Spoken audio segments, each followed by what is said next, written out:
is the station side of the train. Again, the west side of our train is the station side of the train. The east side is the Green Hill side.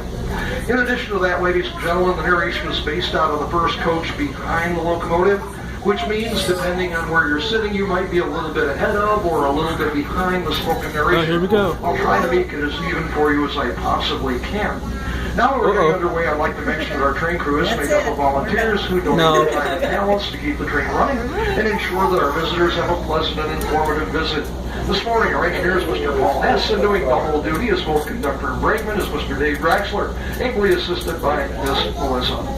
The locomotive pulling our train today is Southern Railway Engine 6133. It's an FP7 diesel electric built back in 1950. The coaches that we're pulling on the train today vary in age, but it's safe to say the oldest coach on the train was built in 1917. Now, if there's anybody aboard the train that might be the least bit concerned about the age, as you can see, this is the distance we'll be traveling, and well, maybe the possibility of a breakdown, I'd like to reassure you right now that we've never failed to get back here to Barber Junction Depot. Years ago, we developed a system that's never let us down. It's called Everybody Out and Push. Here we go. Nobody said the jokes to be good.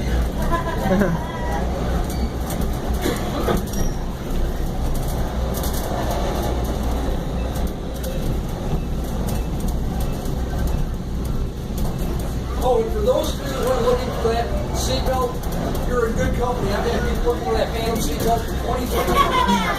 There's the little diner. See it?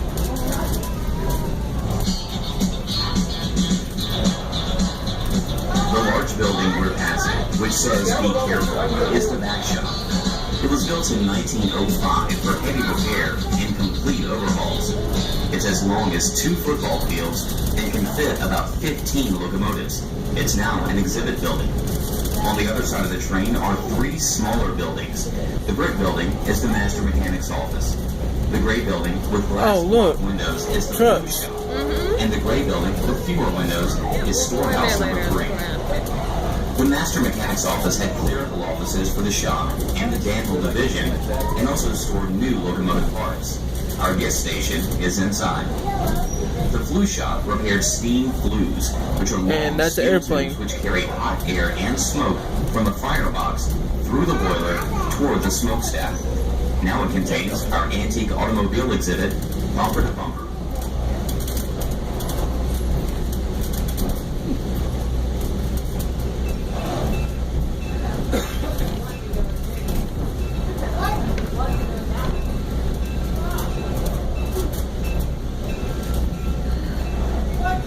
This is fun. Very cool.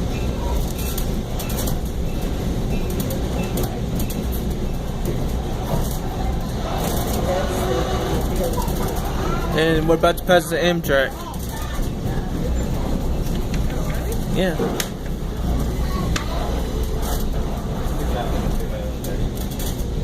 Wave to the people.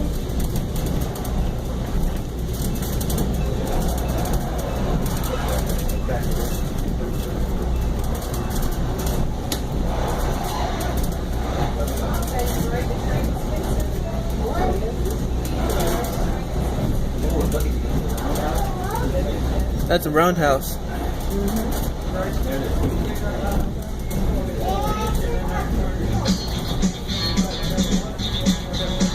When a freight train arrived at Spencer, the locomotive would be cleaned, serviced, and inspected. Oh, cool. Workers washed the locomotive with a mix of steam and cleaning solvent, refilled water, coal, and sand, and thoroughly inspected the entire locomotive. Any defects would be noted on a card, and the locomotive would either be put on the ready tracks to return to service or moved inside for repairs. The roundhouse was used for the majority of repairs, while the back shop was for overhauls and major work taking more than 3 days to complete. And boosters. The 100-foot electric turntable allows locomotives to move into any one of the 37 tracks inside the roundhouse. The roundhouse is now an exhibit building. On the other side of the train from the roundhouse are the remains of the sand house.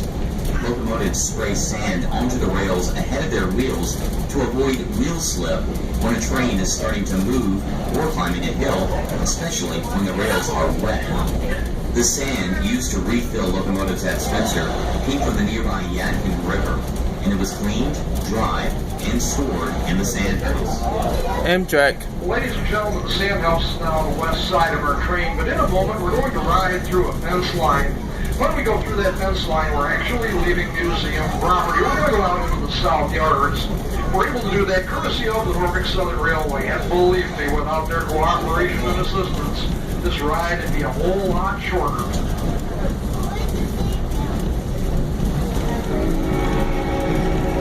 Here we go.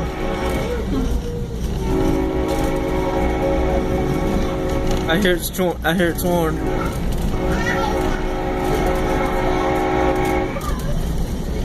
I've never been in this train before.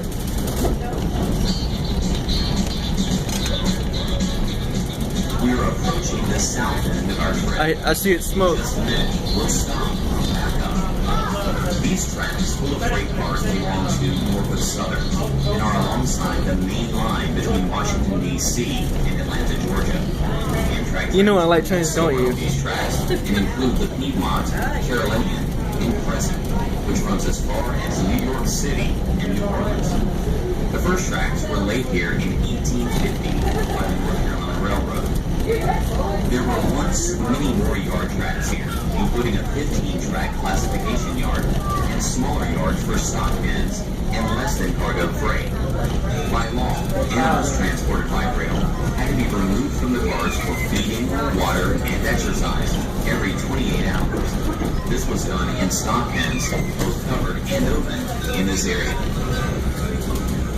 At one time, a law in Spencer did not allow freight trains to run on Sundays unless livestock was being carried. When the railroad needed to operate on Sundays and no livestock was available, they turned to their pet mule named Mama. She was kept in the pens for this very occasion and would ride the train to fulfill the requirements of this law. Later, when a small steam locomotive was rebuilt to move other locomotives around the roundhouse area, it was also given the name Yep, I got my mule here.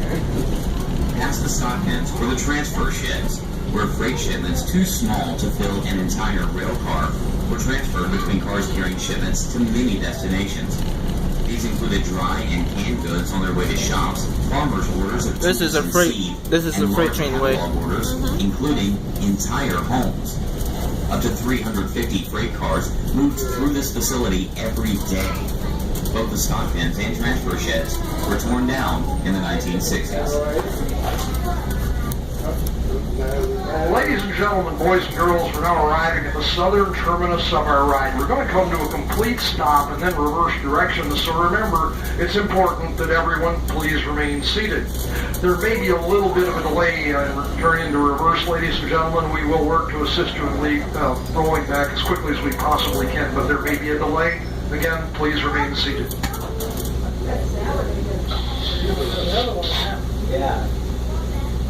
We're about to move reverse now.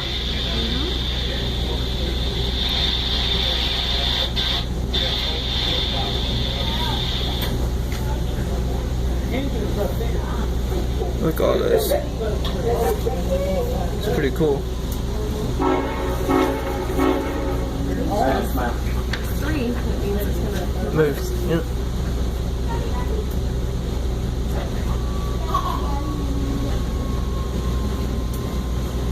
It's moving.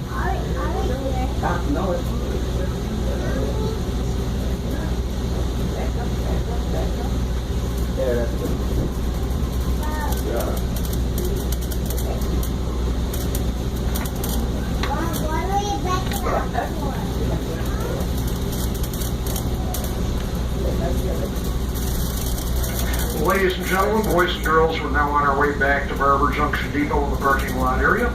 For those of you who are first-time visitors with us, I'd like to add some additional information to what you heard about the Roundhouse. When you go into the Roundhouse, you can begin your tour by visiting some of the best of our rolling stock restoration projects. A really good example of one of those restoration jobs is the 1925 Graham County Shay locomotive. When we first got the 1925 Shay, it was nothing more than scrap on wheels. Yeah, it was real junk. But our volunteers did such a good job getting that locomotive up and running that in 1999, we were invited to take it all the way out to Sacramento, California for the Rail Fair, the last great railroad show of the millennium. But when we got out there, we discovered that some of those West Coast railroaders did not have a very high opinion of a bunch of North Carolina volunteers who only worked on weekends and after hours to keep our equipment running. You see, they had organized a locomotive race. Thinking it would be an easy win for them, they challenged us. I don't have to tell you who won that race, do I? That's right, the 1925 Graham County Shay was the fastest Shay locomotive in America. You know, it really is uncharitable of me to criticize those West Coast railroaders. They're actually very good people, and they are dedicated to the preservation of railroad history like we are. It's just that morning they made one small mistake. They forgot we're from NASCAR country. And yes, we were accused of cheating, but they never proved it. I know, because I was here. That's a true story. I think he's a conductor. Narrator.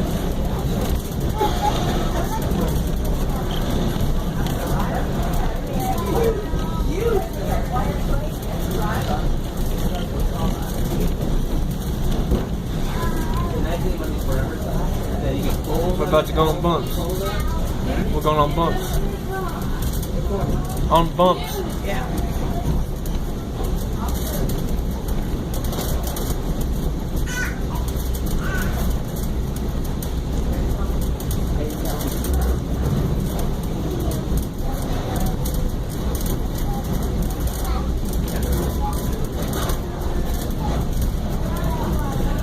Ladies and gentlemen, boys and girls, we have changed tracks, and we will be back on museum property in just a few moments. This time, That's the track when we we're go gonna- by the sand house, it will be Going on that the way. east side of our train. Just before we get to the sand house, also on the east side of our train, you might be able to How much see switching a really tracks? large piece of industrial equipment. How?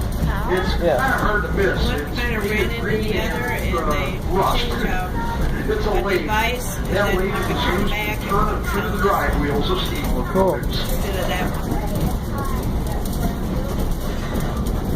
Look at that old equipment. A lot of old equipment.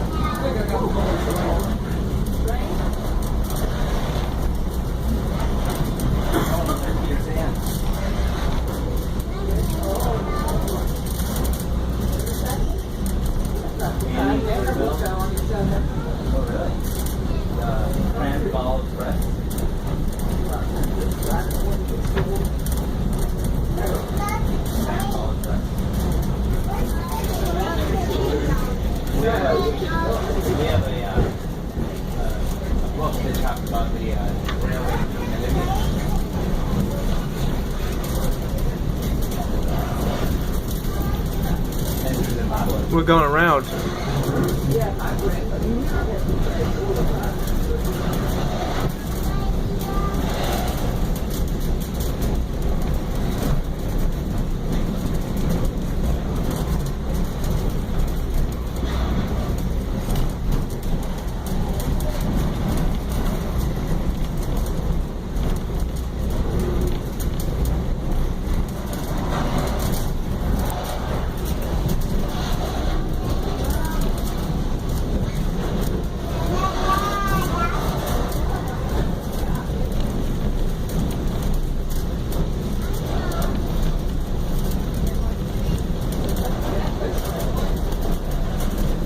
I want to do that simulator again.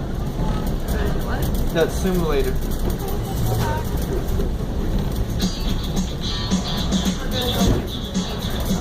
Before Southern Railway opened its Spencer shops in 1896, everyone here was